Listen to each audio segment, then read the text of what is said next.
Bottom of the ninth, bases loaded. Here comes Jimmy Dale from Baker Brothers Plumbing, AC, and Electrical. Thanks, Chuck. When your home pitches curveballs, Baker Brothers knocks it out of the park. Home run, Baker Brothers. Incredible. As the official home service partner of your Texas Rangers, we're offering $300 off a tank or tankless water heater. Another winning call. Visit callbakernow.com or dial 214-342-1171 today. Baker Brothers. Great service.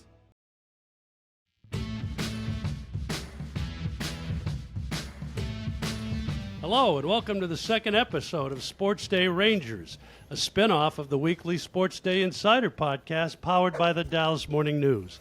And I'm John Blake. And I'm Evan Grant.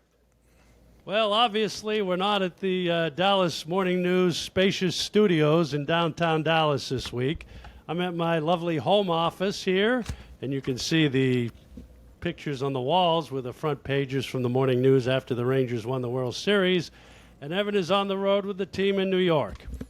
I am. I should be out experiencing the city right now, but I am sitting in my hotel room, and we're about to talk Rangers. And on this week's podcast, we're going to talk about a 5-2 homestand. I want to mention the defense a little bit because it's been stellar, and as has the starting pitching. And we'll get into the offense and the bullpen just a little bit. We're delighted to have former Ranger All-Star Mark Teixeira with us, especially this week playing the Yankees. He was a stellar Yankee, of course, after his time in Texas. And then on a archive segment, we'll talk about the longest winning streak in Rangers history. There's a lot of stellars there, John. Well, it's a very stellar week. So if you want to interact with the show, you can find each of us on X. I'm, as always, Ranger Blake. And again, it's not all about uniform colors and Lexus parking. And Evan is at Evan_P_Grant. If you missed our first episode, you can find it in the SportsDay Insider podcast feed. We talked to Rangers Hall of Famer Michael Young about the in-season change at hitting coach and how I can take all of the credit for setting up the stage for his return to the organization in a story that also features clowns. You can also reach out to the Dallas Morning News on any of the paper's social media channels, and again, find the podcast in the SportsDay Insider feed wherever you consume podcasts. So before we start, I would like to go back to, I was reading my Saturday paper, and in the opinion section of the Dallas Morning News under Three Cheers, Evan got a shout out from a fan in Dallas and Lake Highlands for using the word somnambulant in a column about the Rangers offense, I believe. If you don't know what somnambulant means, I looked it up in the dictionary. It means resembling the characteristics of a sleepwalking person. So I think Evan might have some personal experience in that regard. But Evan, where did you come up with this word that has apparently shaken the linguistics, the linguists, I should say, of the Metroplex? Well, I'm very talented in that way with my 50-cent words. I'm still trying to work in falderall into a column before the end of the season. But I thought somnambulant was a good way to discuss this offense as it had performed for the first 40 games or so of the season. It was sleepwalking. It wasn't functioning. And rather than just say not functioning, always be more colorful when you can, John. Well, that was very nice. It was quite a shock when I was eating my oatmeal on Saturday to see that. So let's get into the week. As we said, the Rangers were 5-2 last week. They took care of the Colorado Rockies like the rest of Major League Baseball has over the first quarter of the season. And then they split the first Silver Boot Lone Star Series matchup with Houston, going 2-2, and pretty much holding the Astros, with the exception of a couple of innings, pretty much down offensively. The Astros, with a pair of three-run homers on Friday and Sunday, won a couple of games. But where do you think we are? I mean, the starting pitching continues to be amazing. Yeah, it's the best in the American League. And I know you want to talk about the defense, and the defense, I think, leads baseball in defensive runs saved, according to Fangraphs. And to cut to the chase there, right, what do we always say? Pitching and defense wins you championships. And so I think from the Rangers' perspective, that's been a really good development that's been a little bit overshadowed by the lack of offense.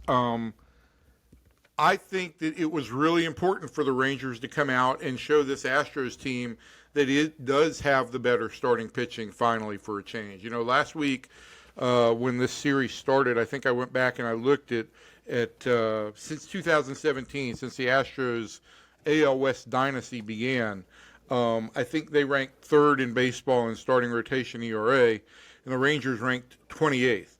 So it's been a great, great disparity there, and I think that when you line it up that Jacob deGrom goes and Nathan Eovaldi, your 1-2 guys go right in order out of the gate, it's a really formidable.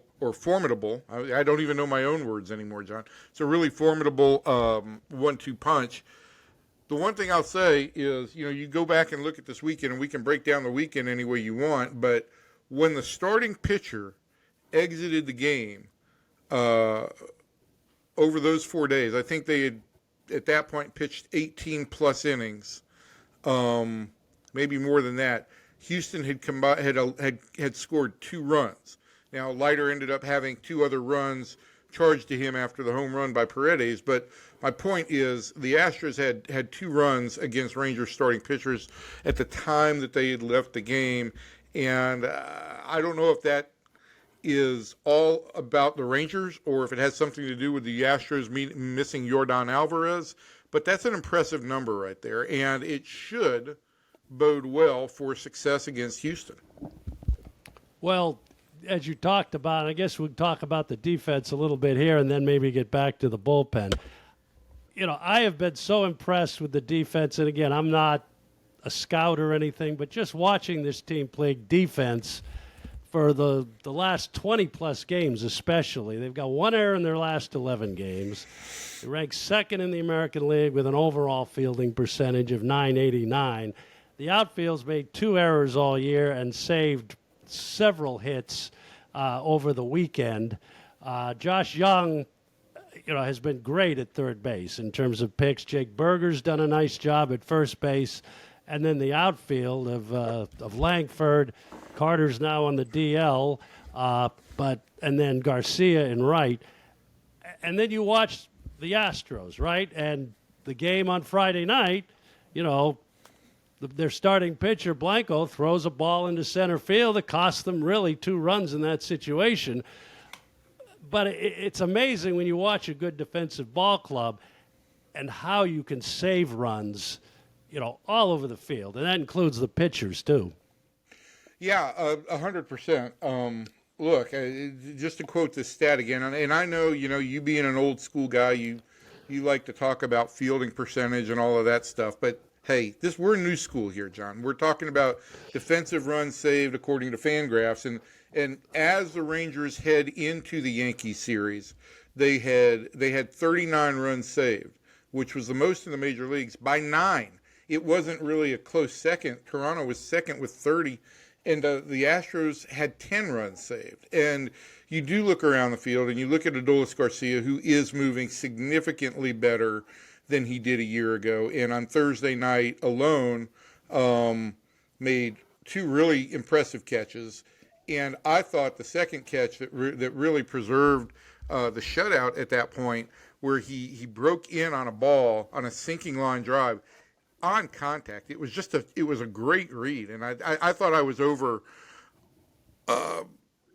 complimenting it, but I went back to Bruce Bochy and I went to a couple other people, and no, they were of the same mindset. It was just a phenomenal read on Adolis' part. He made another catch on Saturday where he took a double away. I think that ball probably would have hit the top of the fence. He wasn't sure if it would have gotten out, but he's been the biggest, I think, guy who has stepped his game forward this year, significantly because he's moving better. Then you look at the other corner and you look at Wyatt Langford, and at this point in time last year, he was still pretty much a full-time DH. Hadn't really played the outfield in the big leagues. Now, he obviously came up as an outfielder in Florida, but had not played in games where you've got that third set of seats and the lights and all of that. I think he's made tremendous strides in left field. And to this point where I've been lobbying a little bit, like if Evan Carter were to struggle or if Evan Carter were to be hurt like he is right now, could you play Langford in center field if need be? And I think the Rangers could get away with that. I think also if you do that now, would you play Smith in left, and with Seager still out for the time being, Duran at short? Would you put a Haggerty or a Pilar in left, or how do you see that? I mean, I think the only way you do that is if you've got a full assortment of healthy players, then you look at the possibility. If Evan Carter were to struggle or get hurt, could you put Langford in left and Josh Smith or Langford in center and Josh Smith in left, with the infield obviously being at full strength? If you could do that's just a way to get Josh's bat in the lineup every day when you do have a healthy lineup. But I think right now, and the other part of that is, that way if you do decide that you're going to use Langford in center field on some of the days, say when Evan Carter can't play, say against a left-hander, then all of a sudden Wyatt's not switching back and forth. But I think the Rangers are very happy with Evan Carter in center field, and he's looked great out there when he's been healthy. But this quad issue that has come up is just another reminder that with his build and with some of the issues that he has, that's going to be, it seems like it's going to be a constant battle to make sure that he's fresh and healthy. Well, speaking of health, let's touch on this quickly here before we get to our guest. Health in the bullpen. It took a little bit of hit this week. Luke Jackson first had a hiccup. He's back. Chris Martin looks like he's probably going to be down for the count for a while. What do you do here with Martin, who had been your primary setup guy? Armstrong has pitched well. Jacob Webb has pitched well. Robert Garcia, obviously, you gave up the 3-run homer yesterday, and not a great matchup there. But what do you see of that happening? Well, I think the immediate issue, right, is Chris Martin. As we're taping this at the outset of the week, I expect that by the time this drops, Chris will be on the IL. I think even though when I spoke to Chris Young at the beginning of the week, he seemed pretty optimistic about this, I think the Rangers were going to act cautiously. This is 2 instances in a week's time where he's had issues, and the Rangers can't afford to keep having that happen. So I think they're going to be without him for a little bit of time, and I think this is an opportunity. And in Chris Young's parlance, every challenge is an opportunity, and it's an opportunity for Bruce Bochy to go to some of those other guys in high leverage situations. I think if there's anything that's happened with this bullpen, and it's been better than I expected, and guys have been willing to pitch in whatever roles they've been given, but I think that they've worked hard. The Garcia, Young, Jackson, they've all worked hard, and I think that this week is maybe a reminder that, hey, you've got to use all the different arms out there that you've got in some leverage situations. I think the other thing with the bullpen that the Rangers could explore is, you've been remarkably healthy in the starting rotation to this point. I'm trying to knock on wood for the Rangers there, but you are making progress with John Gray and Cody Bradford in the rehab from their injuries. Kumar Rocker is about to start a rehab assignment, and I think that it's entirely possible when it's all said and done, the Rangers could look to one of those 3, maybe even 2 of those 3, to potentially fill out that bullpen as needed. We'll see what happens. And again, you can never have enough pitching depth, so we'll see. So we're going to move on now. Every week on the podcast, we want to chat with a player who knows plenty about both sides of the Rangers series this week, and that's Mark Teixeira, and we'll have him coming up.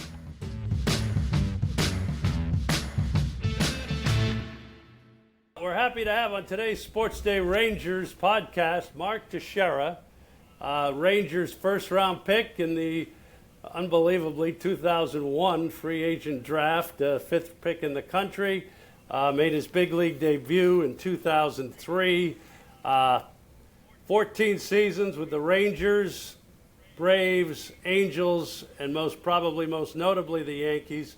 409 career home runs, that's 5th all-time among switch hitters, almost 1,300 RBIs, 4th highest slugging percentage all-time among switch hitters at .509.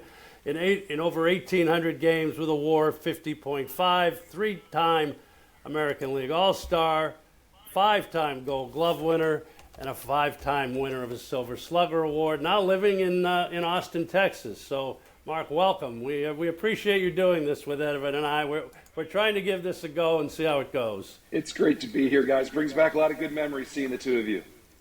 So I was going to ask the first question, and I'm just going to start kind of at the beginning because it was, that first spring. You played one minor league season, 2002, and you had a few injuries, but you came on, finished up in Double-A, then went to the fall league, came to spring training the next year, and position-wise, it was an interesting situation because Rafael Palmeiro was still here playing first base. So you played a lot of third to start out, and then you played, I went back and looked, and I had forgotten how much outfield you played early in the season before you kind of became the regular first baseman, 2 months into the season, probably like that. And I'm just curious, we talk about Rafael Devers and position changes and everything. How did that all go for you, and what was kind of your mindset, coming into really your first camp? Well, you had 8 home runs. I mean, you had a great spring, but how was that mindset for you coming in?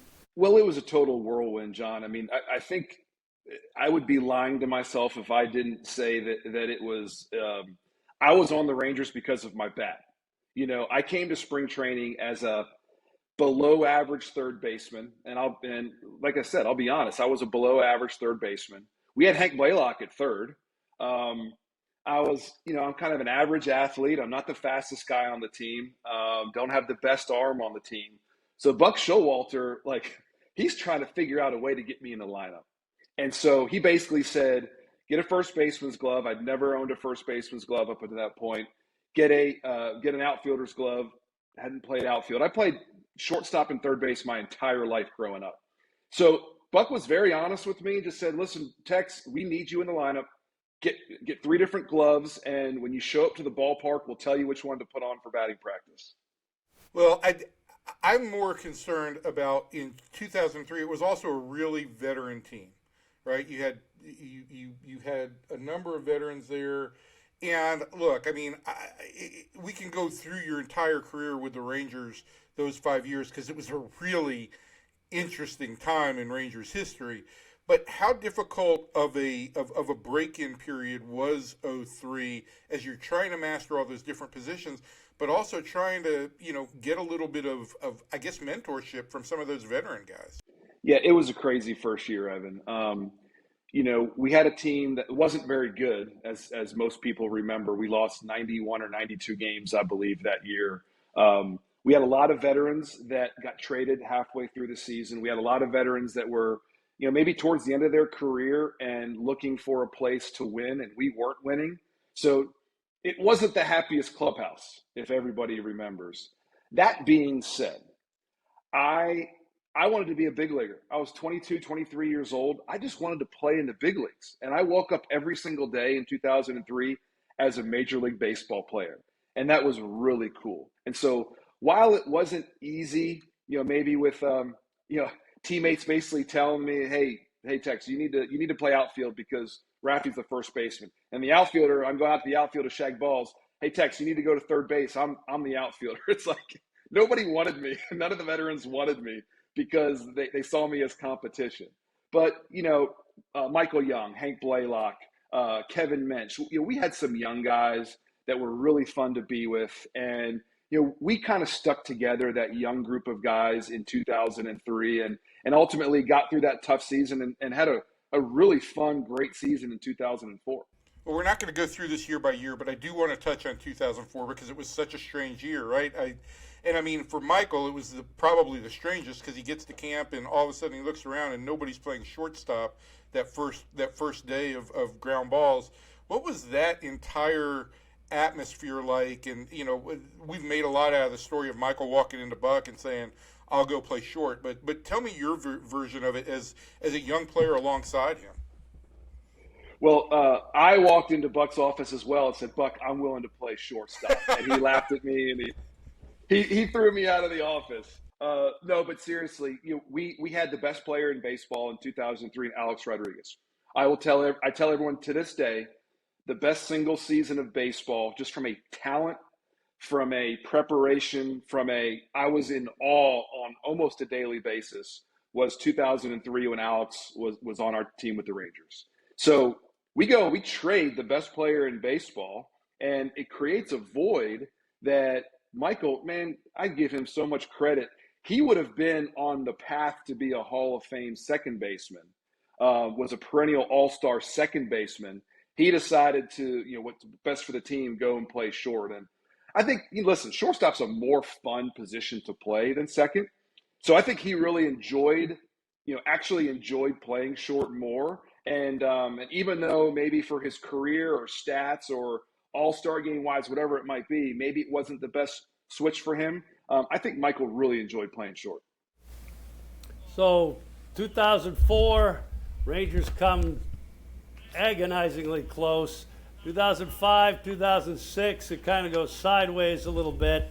And then we get to the 2007 season. And I don't, what were your anticipations? And, as it's getting towards July that year, what kind of were you thinking before you got traded to the Braves? I knew I was getting traded, John. I mean, listen, the business of baseball can be tough sometimes. I wanted to stay in Texas. After the 2005 season, I had a pretty good season and kind of established myself as a perennial all-star type player. I wanted to sign a long-term. I just wanted to sign a 10-year deal with the Rangers. That never came. 2006, we didn't play very well, 500-ish team. 2007, we went into spring training, and I knew unless we were really good, unless we were going to make a postseason run, I knew I was getting traded. And it was the right move, by the way. It was the right move for the Rangers. Looking back, obviously it was the right move for the Rangers, considering all the talent that they got. But, it hurt a little bit to know that I wasn't going to be with the Rangers long term. I loved living in Texas. I mean, my nickname's Tex. It's perfect, right? I lived in College Station as a kid for 3 years. I grew up an Aggie fan. I wanted to be a Texas Ranger for life. And when I realized early into that season, when we went from, all right, let's go get him in spring training, to we kind of stink, I knew I was getting traded. And that was tough to swallow, but it's the business of baseball. The one time Tex and I really enjoyed covering Tex. I enjoyed giving him a bunch of crap because he's a Georgia Tech guy and I'm a Georgia guy. But one time we had a little bit of an issue. It was right around the trade deadline when Mark did not want to get drawn into all of this, and it was difficult. And I completely understood that. But I still remember waiting outside the hotel in Cleveland the day you were traded to try and track you down. And it really was kind of a admission on the Rangers' part that this player that they had drafted, and I don't even want to say developed because you spent so little time in the minor leagues, but this great player that had been drafted and came through the system, they were kind of acknowledging, hey, this whole experiment didn't work. And I'm just, as you're leaving the hotel in Cleveland that day, what are your memories of that, and what's going through your head? Because you are going back to Atlanta in that situation. I remember that so vividly, Evan. And I feel bad that I blew you off because I know it probably stays with you to this day, right? 18 years later, I feel bad. I didn't want to say something I was going to regret. That's why I didn't talk to you, because I had so many great memories playing for the Rangers. I had so many friendships, still friends today. That's why I moved back to Austin, right? So many great friends in the Texas, in the Dallas-Fort Worth area. And I didn't want to say something out of emotion that I was going to regret. So now, at the same time, I was really excited to go play for the Atlanta Braves. I went to college at Georgia Tech, as you talked about, ton of family and friends in the Atlanta area. So on the one hand, I was really sad, and it was kind of the inevitable happened. I didn't want to, let the emotions get the best of me. But also, I didn't want to sound like I was so happy to leave as well. And so it was just a tough time. It really was. And by the way, I got traded again. I went to Atlanta. I loved Atlanta. I got traded again. I mean, twice in 2 years, I had to go through that same, hey, I'm playing so well that my current team can't keep me anymore. And all the national pundits or analysts, whatever, are saying Texas going to the Yankees. Everyone knows he's going to the Yankees. It's inevitable. And so, whether it was the Rangers, the Braves, or the Angels, it seemed inevitable that I wasn't going to stay long term with any of those teams. But I had a blast playing for all three of them. Hey, one other thing I wanted to touch with you on is kind of this dichotomy, right? You do sign the deal with the Yankees. You win that World Series the first year. It's a great moment for you. And then 2010, and you and I have never really dived into this at all, but we get into the ALCS, and you're playing against a bunch of your buddies that you grew up with, and then you get hurt in Game 4, right? And you don't play the last two games, and you're watching this from the other side of the field. What's going through your head at that point? Because I know you're disappointed that you're not going to repeat and that you're hurt, but what are you seeing on the other side of the field? It was so weird. It was so weird. I mean, playing in the old ballpark in Arlington, which I still consider home. I was at the All-Star game last year doing some stuff for the Rangers. We had some events next door at Choctaw now. You had so much fun at that thing last year, too. You came up and gave so many guys big hugs. It was so good to see. I loved it. And so I'm playing wearing pinstripes, actually, wearing the road grays, but, wearing the Yankees uniform in my old home, playing against my buddies. It was just weird. And obviously really upset that I got hurt and we didn't win that series. But the Rangers were the better team. Like at the end of 2010, our Yankees team was beat up, and we were getting older, didn't have a lot of pitching left. And so I kind of tipped my cap to that Rangers team. I thought they were going to win the World Series that year. I thought that team was so good. But really happy for Michael Young. I mean, Michael's still one of my favorite people to this day. Probably one of the teammates I keep in touch with the most. Brian McCann, Mark DeRosa, some of those other guys that I played with on other teams. But man, just so happy for Michael when it was all said and done. And even though they didn't get to finish it off and win the World Series that year, being able to see Michael have that type of success and the Ranger fans, happy for the Ranger fans, because it had been a long time coming for the Ranger fans and everyone in the Dallas area. Texty, you did, and before we let you go, I want to wrap up on the baseball talk just with one thing. You did some stuff for ESPN. You were outstanding. And listen, I don't think you get enough credit for whatever the talk show bit was that you did while you were with the Yankees. That thing was foul hilarious. Territory. It was. Thank you. It was so out of character and so over the top. It was so perfect for you. I wish I could hear a clip of it right now.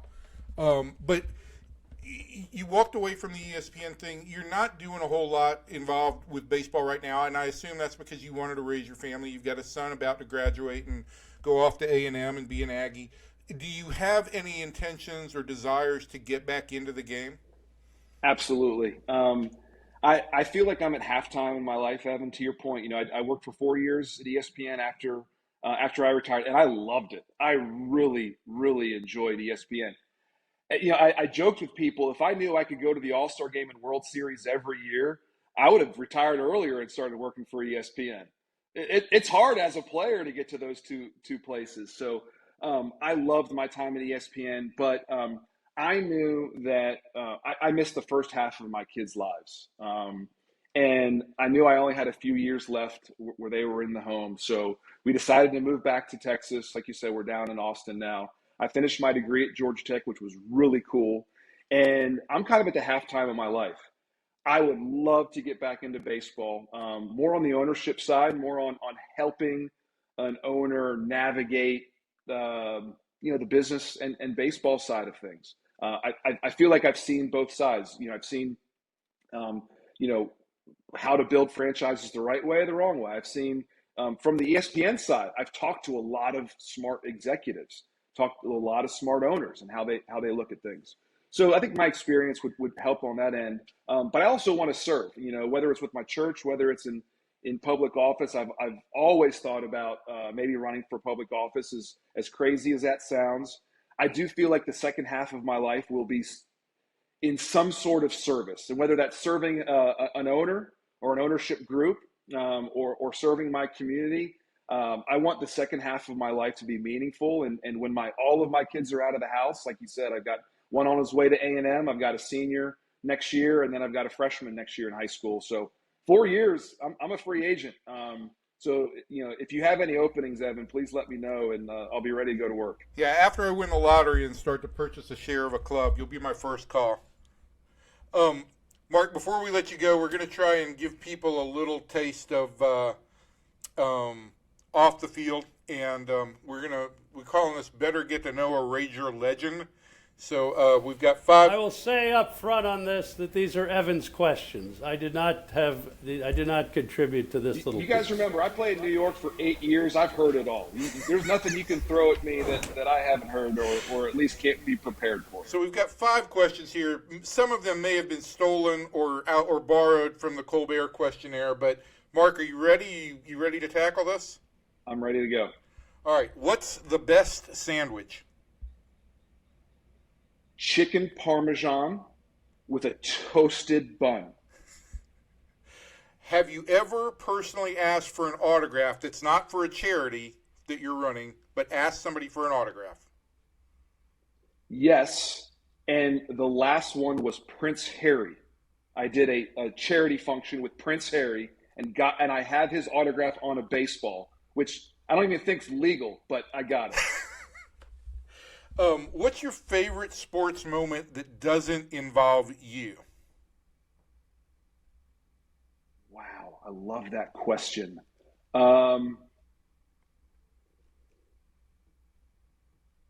Watching, I would just say watching my kids play sports.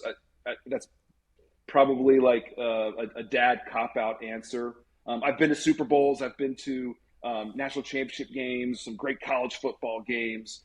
But, man, watching your kids play sports, there's nothing better. This is where I insert the line that you've been to Georgia Tech games. I wouldn't call those great college football games. But nevertheless, first concert that you ever went to?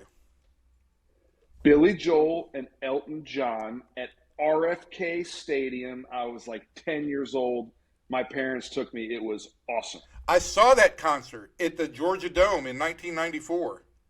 Spectacular. Spectacular. It is a great concert. Last question. RFK was not that spectacular at that point. It was not. And I actually played in RFK when I was with the Braves. Man, that was a rough baseball stadium. Yep. Did you not play there in 05 with the Rangers, or did they play in Puerto Rico that year? We played in Puerto Rico in 03. In 03. 03, yeah. That was a fun series. All right, last question. Describe the rest of your life in 5 words.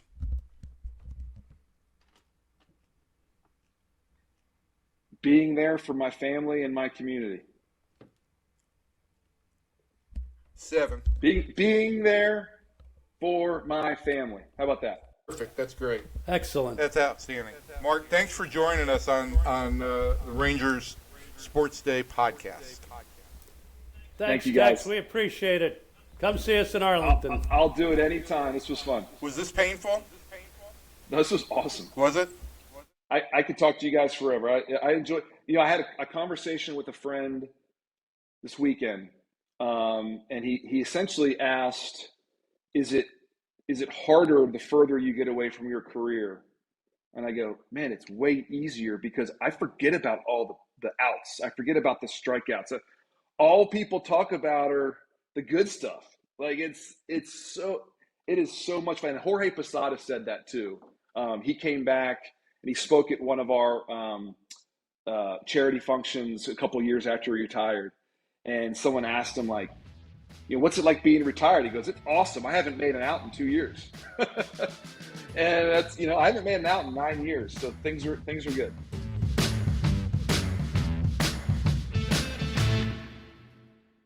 So we like to close these podcasts with some history, a little history lesson about the Rangers. And thanks to our loyal viewers from week 1, we've come up with a new name. We're going to call it the Archives in Arlington, a little spin-off on the old ballpark in Arlington, if you remember the original name of the Arlington Ballpark number 2. We're going to go back. We could almost call it the Parkives in Arlington, but that's too punny for you. Yeah, I probably couldn't even pronounce that, but I could try. So, in honor of a couple of things, the Minnesota Twins just finished a 13-game winning streak that ended on Sunday, and the Rangers, of course, had a 6-game winning streak last week.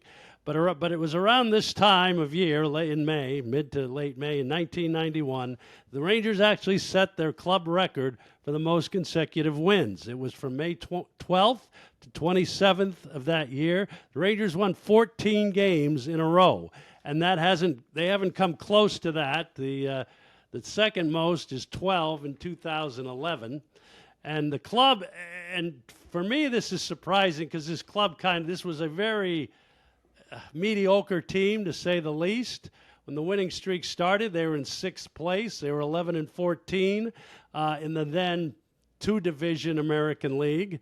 And with 14 straight wins, they got to 25-14 and took a 1-game lead. Juan Gonzalez, this was his first full major league season. He had 361 during the streak. Ruben Sierra, who was at the time one of the best players in the league, had 416. But it was really the pitching which was surprising back in the 90s, that contributed to the win. And it was the bullpen and some in the starting pitching. And amazingly enough, Nolan Ryan was on the disabled list the entire time during this winning streak. He had pitched his 7th no-hitter to start May of that year, but then was on the DL the whole time. Kenny Rogers, who was actually a spot starter that year, went 3-0 in a starting role, but again, it was the bullpen. It went 6-0.